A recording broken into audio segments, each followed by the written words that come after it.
Si lo fue, dame un like y considera suscribirte en el caso de que no lo hayas hecho. Eso ayudaría mucho más de lo que te imaginas.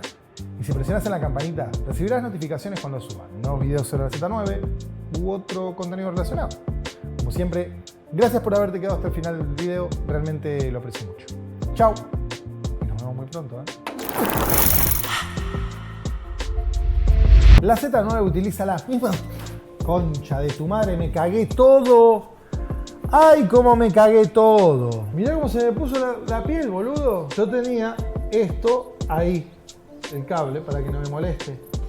Me paré para ver una vaina ahí y esto se soltó.